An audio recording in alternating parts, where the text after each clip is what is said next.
से आपको एक अटेम्प्ट करना है, यानी और में मिलेगा आपको, ठीक है। सो फिर उसके बाद इट कंसिस्ट टू सेक्शंस, दो सेक्शन होगा। पार्ट ए की बात कर रहा हूँ मैं, इसमें 2 सेक्शंस होंगे, ठीक है। और फिर फिर सेकंड पार्ट में की तो सेक्शन 1 है वो 16 क्वेश्चंस होंगे 1 मार्क्स के ईच, ऐसे चल रहे।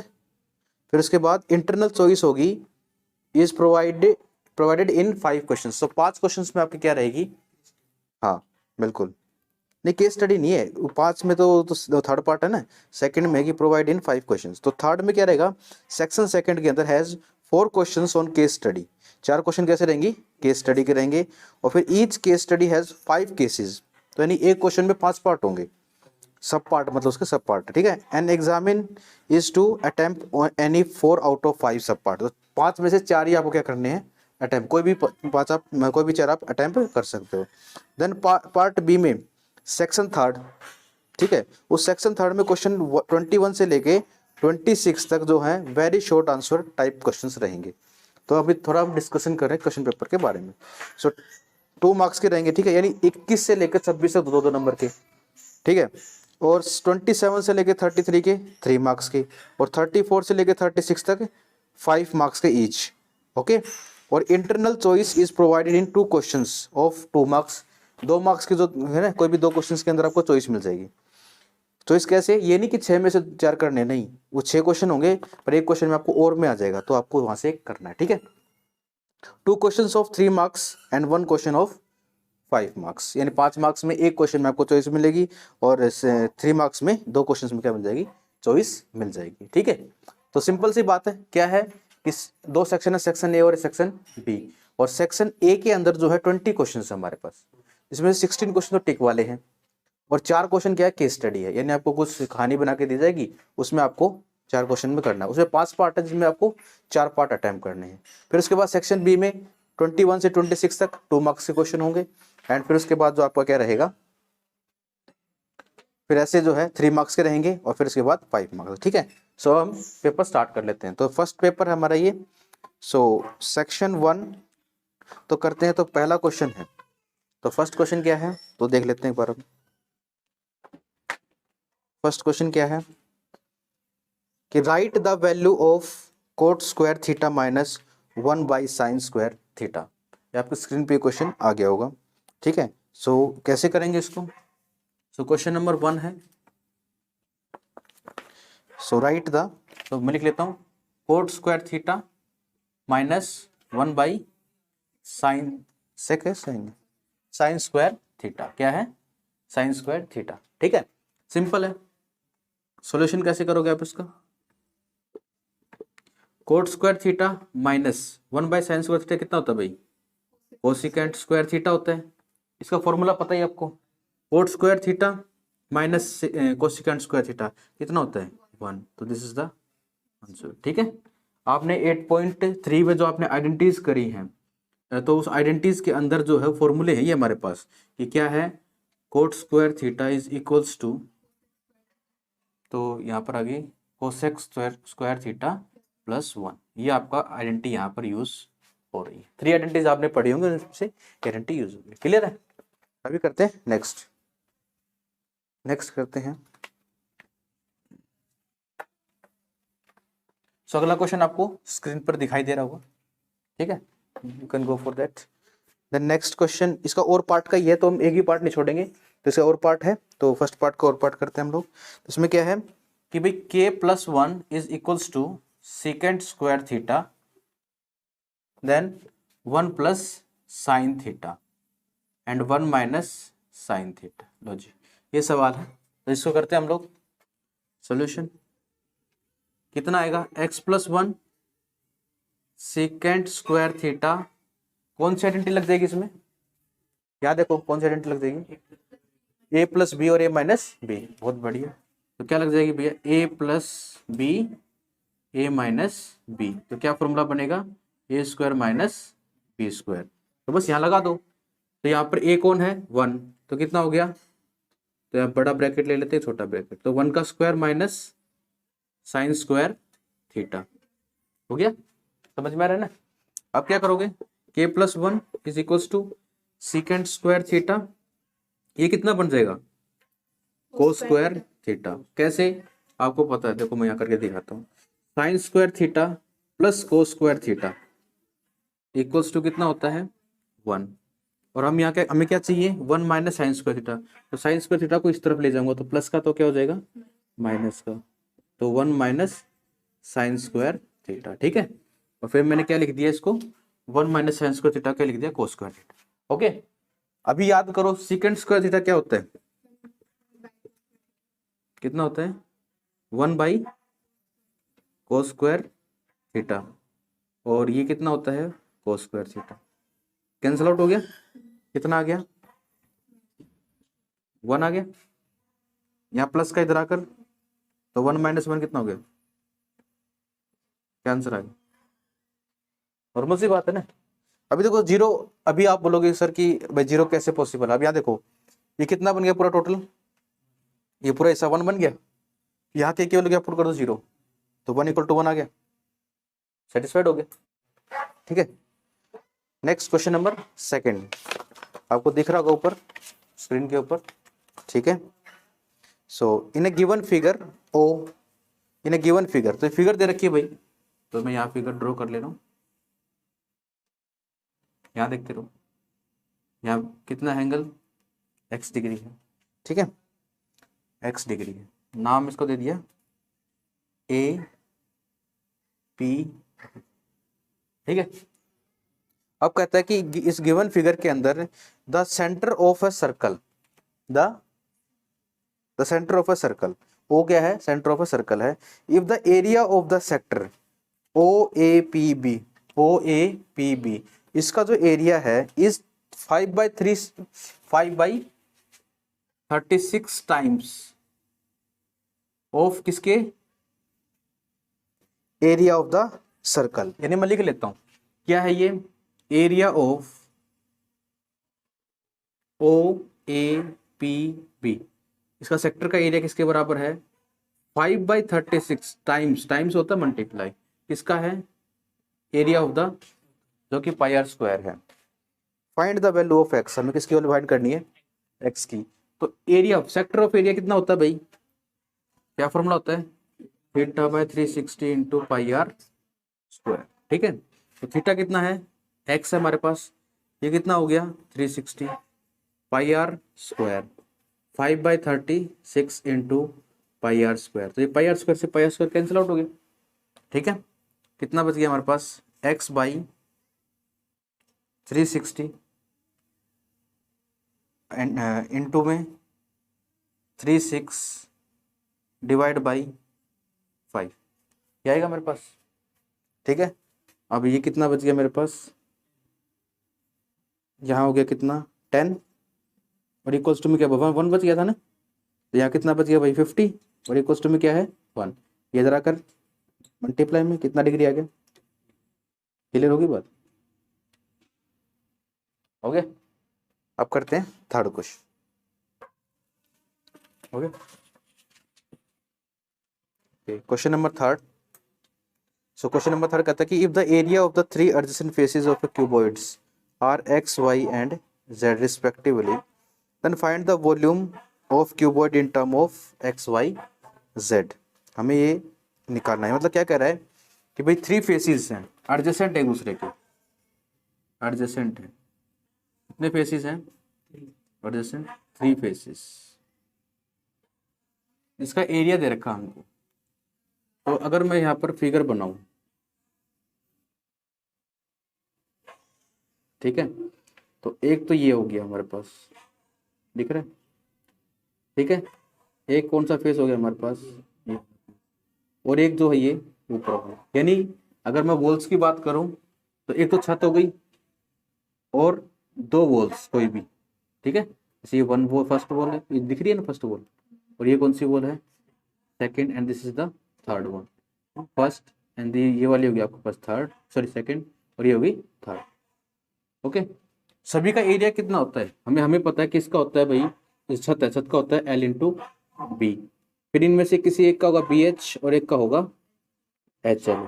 यानी अगर मैं यहाँ से बात करूँ तो x की वैल्यू क्या आ गई मेरे पास, अगर मैं x लेता हूँ छत को, ठीक है, y लेता हूँ इसको, और इसको क्या लेता हूँ जेड लेता हूँ, तो मेरे पास एक्स की वैल्यू कितनी आ गई, एल इंटू बी, वाई की वैल्यू कितनी आ गई, क्या माना इसको मैंने, इसको माना ना वाई, हाँ तो क्या आ गया बी एच, और इसको क्या माना है एच एल, हो गया। अब क्या करो, तीनों को मल्टीप्लाई कर दो, एक्स वाई जेड मल्टीप्लाई करोगे L B into B H into H L, ठीक है। अब कितना आएगा, समझ पा रहे नहीं आता, अब कितना आएगा, सोल्व करते रहो, एक्स वाई जेड, एल कितनी बार है, 2 टाइम्स है मल्टीप्लाई में, सो एल का स्क्वायर, बी का स्क्वायर एंड एच का square, then X Y Z, अभी सब पे स्क्वायर है तो हम क्या लिख सकते हैं, एल बी और का स्क्वायर, स्क्वायर आकर यहाँ क्या बन जाएगा, अंडर द, यानी स्क्वायर रूट बन जाएगा यहाँ पर हमारे पास X Y and Z, this is the L B H, हो गया। एल बी एच क्या है, बोलो, वॉल्यूम क्या है, वॉल्यूम ऑफ दिस फिगर का वॉल्यूम ऑफ क्यूबॉइड, तो what is the for cuboid का क्या आ गया हमारे पास, volume root X Y Z, ठीक है।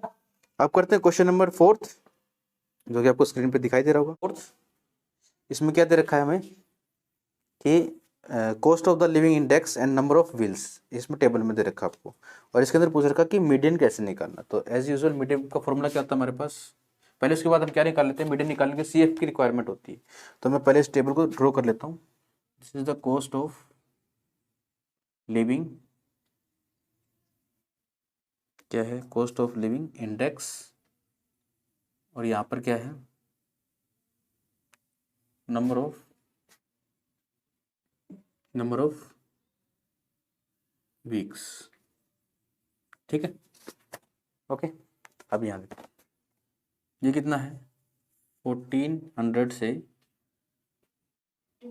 1500, कितना है यहाँ पर 8, एक बार बोलना मेरे को एक बार, ठीक है। फिर क्या है 1550 से लेकर 1700 तक होगा, कितना है 15 है, और फिर उसके बाद 1700 से लेकर 1850 तक कितना है 21, और फिर उसके बाद A1850 से कितना है 2000, कितना है 8, ठीक है। अब हम यहाँ से क्या निकालेंगे, इसका सी एफ निकाल लेते हैं, तो सी एफ पता ही आप लोगों को, ऐड करते रहो, तो 8 लिख दिया, 8 में कितना ऐड कर दोगे, कितना आएगा 23, और 23 में 21 ऐड कर दो, कितना आएगा 44, और इस 44 में 8 ऐड करो, कितना आएगा 52, ठीक है, समझ में आ रहा होगा। अब क्या करना है हमको, फॉर्मूला क्या है मीडियन का, मीडियन का फॉर्मूला क्या होता है, L plus N by 2 C F by F into H, तो बारी बारी करके हम सारा निकाल लेते हैं, ठीक है। तो यहाँ पर एन कितना है हमारा 52 है n, तो इसका हाफ कितना हो जाएगा 52 का भाई 26, तो n की वैल्यू कितनी आ गई हमारे पास 26। अब यहाँ चेक करो कि 26 किन दो सी एफ के बीच में आ रहा है, 23 और 44, ठीक है, इन दोनों के बीच में क्या पता लग रहा है 26 आ रहा है, जैसे बड़े वाला पोर्शन कौन सा है, तो ये ले लेंगे, और इसके सामने जो फ्रीक्वेंसी है वो किसकी वैल्यू हो जाएगी एफ की, यानी हमारे पास एन की आ गई, एफ की वैल्यू कितनी आ गई 21, दिखाई दे रहा होगा ना सर 21 आ गई। और यहाँ पर हमारे पास एल मतलब लोअर लिमिट, इसकी लोअर लिमिट जो मीडियन क्लास है, ठीक है, ये कौन सी क्लास है मीडियन क्लास, इसकी लोअर लिमिट कौन सी होगी 1300, तो एल की वैल्यू कितनी आ गई 1700, ओके। और फिर उसके बाद क्या निकल गया, एल आ गया, एन आ गया, एफ आ गया, अब क्या निकालना है एच क्या होता है क्लास डिफरेंस, कितना डिफरेंस है क्लास का 150, और उसके बाद जो है सी एफ कितना होता है प्रीसीडिंग, जो हमने माना सी एफ उससे प्रीसीडिंग यानी पहले वाला कितना है 23, ये कितना आ गया हमारे पास C F is 23, just values put करो आंसर निकालो, एल की वैल्यू कितना है 1700, एन बाई 2 हो गया 26, सी एफ हो गया 20, एफ की वैल्यू आ गई 21, और ये आ गया 150, क्लियर हो गया नहीं आता। अब उसके बाद 1700 प्लस 3 इंटू, तो करो ये आ गया 7, कितना आंसर आ गया। अब यहाँ से देखो आपको एक सिंपल तरीका बताता हूँ, 150/7 आया, जस्ट आप इसको सीधा लिख दो आंसर, दिस इज आंसर। क्या गया ये प्लस होता है ना, तो आप सिंपली क्या लिख सकते हो, इसको प्लस हटा देना, ये लिख देना। ये किस में आ गया, मिक्स्ड फ्रैक्शन में आंसर आ गया सीधा, टाइम बचाना तो। ठीक है, this is the median of the class. अब करते हैं हम next question. So next question क्या है कि आउट ऑफ 200, जैसे कि आप देख पा रहे हो ऊपर कि out of 200 bulbs in a box, एक बॉक्स के अंदर कितने बल्ब हैं, 200 क्या है बल्ब है। आर अच्छा in a box and 12 are defective, defective मतलब खराब, 12 कितने उसमें से खराब। ध्यान रखना कि 200 के अंदर ही हैं जो कि 12 क्या है खराब हो रखे हैं। ठीक है, फिर वन बल्ब इज क्या है, एक बल्ब इज टेकन आउट, क्या निकाले, एक बल्ब वहां से निकाला है। ठीक है, taken out at random from the box, यानी बिना देखे उसमें से एक बल्ब को निकाल रहे हो। What is the probability that the drone bulb is not defective, probability निकालो कि वो क्या है डिफेक्टेड नहीं है। तो हमें पता है कि टोटल कितने हैं 200, डिफेक्टेड कितने हैं, कितने हैं 12, नॉन डिफेक्टिव कितने आ जाएंगे 200 माइनस ये कौन आएंगे नॉन डिफेक्टिव, कितना आ गया आप बता सकते हो 8 एंड इट्स 8 188, ये कौन सा है नॉन डिफेक्टिव। और हमें पूछा क्या प्रोबेबिलिटी निकालो किसकी नॉन डिफेक्टिव की, तो यानी ऊपर क्या लिखते हैं 188, यानी वो जो वन बल्ब आएगा किस में आएगा 188 में से आएगा, और टोटल कितना है 200। आप इसको सोल्व कर लो जी, कितना आ गया रिक्वायर्ड आंसर। ठीक है, समझ में आ गई बात आपको। सो अब नेक्स्ट है क्वेश्चन नंबर 6 है, right one rational number and one irrational number lying between 0.25 and 0.32। बिल्कुल सिंपल से निकालूंगा, सिंपल तरीके से। कैसे कर दो रफ इसको, बिल्कुल सिंपल तरीके से। देखो जी कौन कौन से दो नंबर है जिनके बीच में हमें क्या करना, क्वेश्चन आप देख पा रहे हो स्क्रीन के ऊपर। सो कैसे है, यहाँ देखो देखो कौन से दो नंबर दे रखे हैं 0.25, देखो एक बार देख लो यहाँ पर, बाद में आप लोग कर लेना 0.25 एंड 0.32, बिल्कुल आसान, बिल्कुल इसी तरीके से। देखो क्या पूछा है, रैशनल नंबर पूछा ना, एक पूछा है। अगर एक पूछे ना तो सिंपल आपका तरीका रहेगा, क्या रहेगा 25 प्लस 0.32 डिवाइड बाई, कभी भी किसी दो नंबर के बीच का आपको नंबर पूछता है तो क्या करना है, उन दोनों नंबर को प्लस करो, डिवाइड बाय कर दो 2। जैसे मैं सिंपल सवाल पूछता हूँ, अपने दिमाग से बताना मेरे को, 3 और 5 के बीच में एक नंबर आता है, हमें अगर 3 और 5 के बीच में एक नंबर निकालना है, तो आप क्या करो 3 और 5 को प्लस करो, डिवाइड बाय 2 करो, क्या आंसर आएगा 3 प्लस 5 कितना 8 डिवाइड बाय 2 कितना आ गया, और 3 और 5 के बीच तो 4 ही आता है, हो गया ना सिंपल। क्लियर होगी बात, अब आ जाएगा सीधा आंसर, करो कितना आ गया 7 5 डिवाइड बाई 2, डिवाइड कर लो इसको, कितना आएगा। आप इसको क्या करो नीचे हटा के 100 लिख दो, ठीक है, और सिंपली क्या कर दो इसको डिवाइड कर दो, काटो 2 टू जा, ये तो 1 जा हो गया, 2 टू जा 4, 1 कैरी, कितना आ गया 17 है, 8 पे गया पॉइंट और 1 आया, कितना आया 5। कितने के बाद और लगाना है डेसिमल, नीचे 100 है तो 2 के बाद और लगा देना है, यानी कितना आंसर आ गया 0.285 आंसर। लो जी क्लियर हुआ, सिंपल। देखो 28.5 था तो नीचे क्या था 100, 2 के बाद डेसिमल लगा दो तो 2 के बाद लाया ये आंसर। हाँ हाँ बोलो, मैं कॉम्प्लेक्स कर रहा हूँ, वैसे कैसे रहता है 25/100 है तो फिर अब 26/100 27। हाँ ये भी कर सकते हो बिल्कुल, और भी आसान नहीं तो। देखो 0.25 है, इसको पॉइंट हटाओगे नीचे कितना आ गया, और यहाँ पर 0.32 है, इसको पॉइंट हटाओ कितना आ गया, अब 25/100 और 32 नहीं 32/100, काटना नहीं है। अब 25/100 के बाद कौन आएगा 26/100, फिर उसके बाद इस तरीके से आप निकालो, तो मैंने क्या निकाला 0.28, तो भी तो इसके अंदर आएगा 0.28। ठीक है, ये आसान इसलिए है, अगर सपोज करो यहां से रैशनल नंबर आपको दे दे तो आप ये नहीं कर सकते ना। मान लो आप कहता है कि √2 और √3 के बीच का निकालो, कैसे निकालोगे, फिर तो प्लस करना पड़ेगा ना हमको। ठीक है, क्लियर है सभी को? मतलब ये एक ऐसा तरीका जो जनरली हर जगह अप्लाई हो सकता है। ये चलो इसके लिए तो हो जाएगा, ये पर्टिकुलर्स के लिए होता है। क्लियर है? अब उसके बाद कह रहा है कि इन्हीं दो नंबर्स के बीच में क्या निकालो, इर्रेशनल नंबर निकालो। तो कैसे निकालोगे बताओ अभी? ये तो और भी आसान है, इसमें तो कुछ करना ही नहीं है। समझ रहे हो कैसे? देखो एक बात बताओ मुझे, 0.26 ये नंबर इन दोनों के बीच में आएगा। बस अभी आपको क्या करना है, 0 0 0 0 0 1 0 0 0 यानी बढ़ाते रहो, रिपीटेशन मत दिखाना, बस ये हो गया एक नंबर।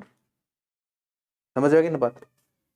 0.25 0.32 इसके बीच में कौन हो गया 0.26 1 00 1 000 1 4 टाइम 0 1 टेस्ट। हाँ अब 1 2 भी लिख लो, 4 लिख लो, अनलिमिटेड हो गया ना इनके बीच के। तो कितने हैं अनलिमिटेड टेस्ट? हमें पूछा कितना है, एक हो गया, सिंपल। क्लियर है ना? देखो 0.25 और 0.32 इसके बीच में कौन सा नंबर है? 0.25 है, अगला कौन सा होगा 0.2, अगला 0.2 होगा ना। तो मैंने 0.26 लिख लिया। उसके बाद मुझे कौन सा नंबर चाहिए, इरेशनल नंबर। और इरेशनल नंबर कौन से होते हैं, जो एक तो रिपीट ना करे। तो देखो रिपीट हो रहा है, 00 आया 1, फिर 000 आ गया, फिर 1, फिर 40 आ गई, फिर 1, यानी नंबर रिपीट नहीं कर रहा और रुक भी नहीं रहा। So non terminating and non recurring, that is called the irrational number. Clear है? तो हम तो मतलब 0.25 और 32 के बीच में कोई भी नंबर ले सकते हैं। हाँ बिल्कुल, यहाँ से जरूर थोड़ी है, और भी ले लो, 0.26 20 2000 2000 1 डैश डैश या फिर 2, जो भी आपको लेना है, 0.27 कुछ भी ले सकते हो। रूट की वैल्यूज फिर इसमें देखनी पड़ेगी भाई कि किसकी रूट की वैल्यू आप ले रहे हो। ठीक है? अब मान लो आपने ले लिया 0.27 का रूट ले लिया, अब वो 0.27 का रूट तो से लेस आ जाएगा ना, कम आएगा। क्लियर है? Find the coordinate of a point on y axis which is nearest to the point -2,5। अब देखो जी ये सवाल क्या कर रहे हैं, इसको मैं रफ कर देता हूँ, क्वेश्चन आपको ऊपर दिखाई दे रहा है। ठीक है? तो कहता है कि find the coordinate of the point y axis. तो y एक्सिस का हमें पॉइंट मतलब कोऑर्डिनेट फाइंड करना है, जो कि हम एक बना देता हूँ फिगर मान लेते हैं। ठीक है? इसको x एक्सिस एंड इसको y एक्सिस मान लेते हैं, और ये पॉजिटिव हो जाएगा, ये नेगेटिव, ये positive and this is negative. और हमें पॉइंट से रखे -2,5। -2,5 कौन से क्वाड्रेंट में आएगा?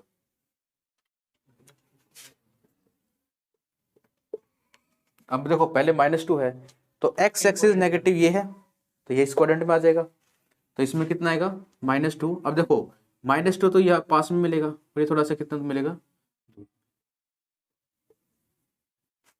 ठीक है, -2,5। अब मुझे आप ये बताओ, कह रहा है कि ये जो पॉइंट है, ये पॉइंट है y एक्सिस से कितना शॉर्टेस्ट डिस्टेंस कौन सा है इसका, ये बता दो बस मेरे को। इस पॉइंट से मुझे y एक्सिस पे जाना है तो शॉर्टेस्ट डिस्टेंस कितना होगा? देखो 5 तो ये चल रहा है ना, ये कितना जा रहा है समझ में आ रही है? कितना जा रहा है 2, यानी 2 पॉइंट्स क्या हो जाएगा यहाँ पर? अच्छा ठीक है, मतलब आप ऐसे कह रहे हो कि शॉर्टेस्ट कौन सा रहेगा? शॉर्टेस्ट 2 रहेगा x एक्सिस वाला। तो कह रहे कि find the coordinate of the point on y axis. सुनो कोऑर्डिनेट्स निकालने हैं y एक्सिस के, जहां से ये जो पॉइंट है नियरेस्ट है। तो इस पॉइंट के नियरेस्ट कौन है? ये है। और इस पॉइंट के कोऑर्डिनेट कितने होंगे? y कितना, x कितना है यहाँ पर 0, और वो कितना है? तो क्या आंसर है? इस पॉइंट से, ये जो पॉइंट दे रखा है, इस पॉइंट से ये लाइन जो है सबसे कम डिस्टेंस में कहाँ से है, मतलब किस पॉइंट पे आपको दिखाई दे रही।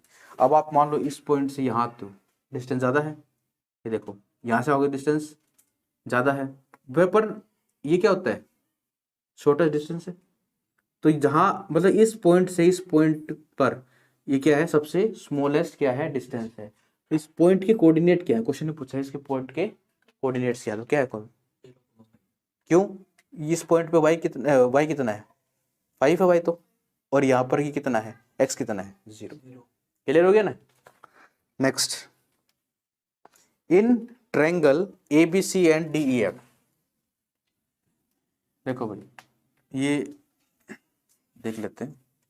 नेक्स्ट क्वेश्चन है, कह रहा है कि देख लो आप, इन ट्रायंगल आ गया ये रहा, in triangle A B C and D E F, दो ट्रायंगल हैं A B C and D E F, D E F, ठीक है भाई। A B is equal to, sorry angle B is equal to angle, यानी ये angle इसके equal दे रखा है। F is equals to C, F किसके इक्वल है, सी के इक्वल है, ठीक है। And A B is equals to, A B is equals to D E, 3 of D E, क्या दे रखा है।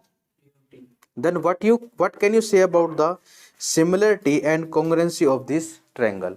तो आप इसके सिमिलरिटी और कॉन्ग्रुएंसी के बारे में क्या आप कह सकते हो। अब मुझे एक बात बताओ, आप जिन दो ट्रायंगल के दो एंगल्स इक्वल हैं, सुन लो पूरी बात, जिनकी दो एंगल्स आपस में इक्वल हैं, तो बाई ए प्रॉपर्टी से दोनों क्या हो जाती है, हो जाती होंगी ना। तो सिमिलर का मतलब क्या है, ये आपस में क्या होगी, सिमिलर होगी। अभी सिमिलर की बात क्या है, देखो, यानी ये एंगल भी आपस में क्या है, इक्वल है, और इनकी सभी की रेशियोज भी क्या है, इक्वल है। तो यहां पर देखना एक बार, A B divide by D E कितना आ गया,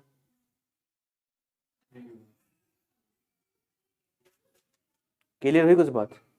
यानी एक बात समझना, ए बी जो साइड अगर वो 3 सेंटीमीटर की है, तो उस फिगर में डी की कितनी होगी, 1 सेंटीमीटर। इसका मतलब ये वाली जो है ट्रायंगल, ये क्या रहेगी, इस ट्रायंगल से बड़ी रहेगी।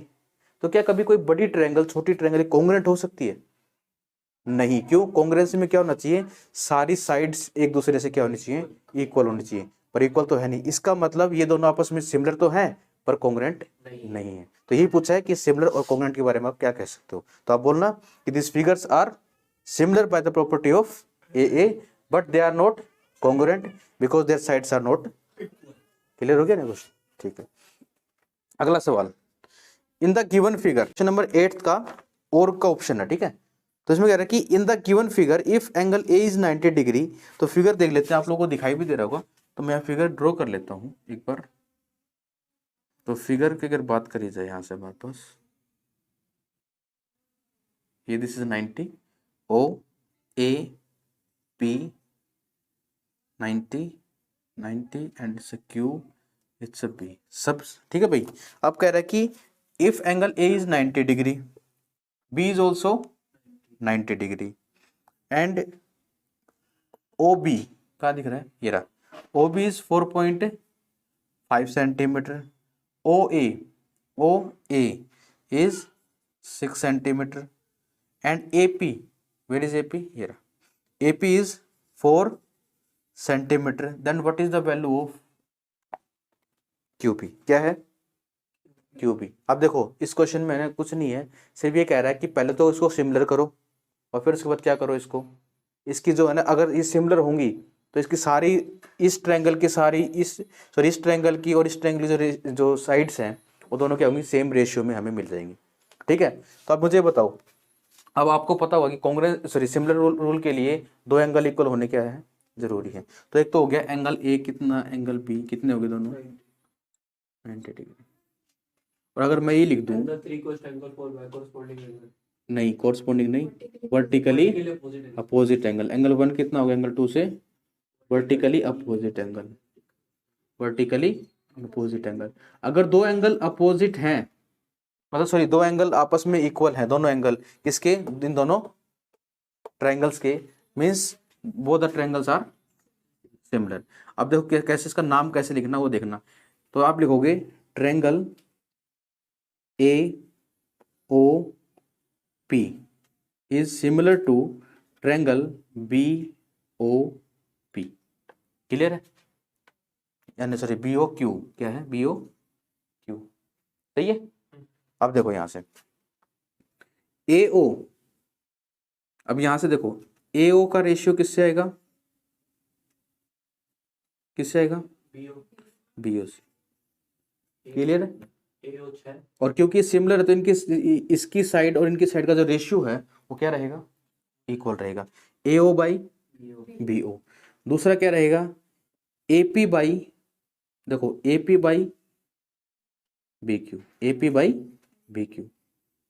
लेकिन मेरा जो AO है वो BO को इक्वल नहीं है। इक्वल कौन नहीं है, इक्वल किसने कहा है, सिमिलर है ये दोनों आपस में, और जो ये साइड्स है इनका रेशियो जो आएगा दोनों का वो क्या आएगा, यानी तीनों साइड्स का रेशियो क्या रहेगा, बराबर रहेगा। तो यहां से AO की वैल्यू कितनी है भाई, 6, BO की वैल्यू कितनी है, 4.5 और AP की वैल्यू कितनी है, 4, और BQ कितना है, निकाल। हो गया ना, समझ में आ गया बात, लो जी ठीक है। अब इसको कर दें कैलकुलेशन, तो 0.10 नीचे है 10, इसको करें 3 के टेबल से, 2 सा ठीक है, ये 2 पे चला गया, 1 पे 5 पे, अभी 5 के टेबल से, ये 3 पर और ये 2 पर, 2 1 जा, और ये कितना होगा 2 2 जा हो गया, फिर 2 से 2 क्या हो गया कैंसिल, कितना आंसर आ गया BQ का 3 सेंटीमीटर, ठीक है, this is the required answer. Clear है। अब नेक्स्ट है क्वेश्चन नंबर 9th। सो क्वेश्चन नंबर 9th कैसे करेंगे हम लोग, तो आपको जैसे स्क्रीन पे दिखाई दे रहा है, सो PQ इज इक्वल्स टू, एक मिनट क्या दे रखा है, हाँ जी, तो मैं फिगर ड्रॉ कर लेता हूँ, उसके साथ फिर क्वेश्चन पढ़ लेंगे हम लोग, ठीक है।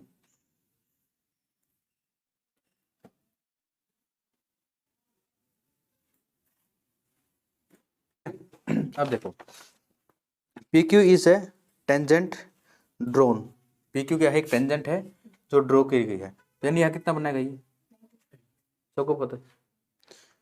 अच्छा ये फिर आगे है, आगे देख लेते हैं क्या देखा है, drawn from an external point P to a circle with a centre OQR is the OQR, ये वाली, ये क्या है, डायमीटर है, डायमीटर स्टेट है, तो स्टेट है तो ये 120, तो ये कितना हो गया 60 हम अपनी तरफ से निकाल लेते हैं, बाकी बात की बात है, क्या पूछ रही है, then with the centre O and QR is a diameter, ठीक है, सर्कल, इफ POR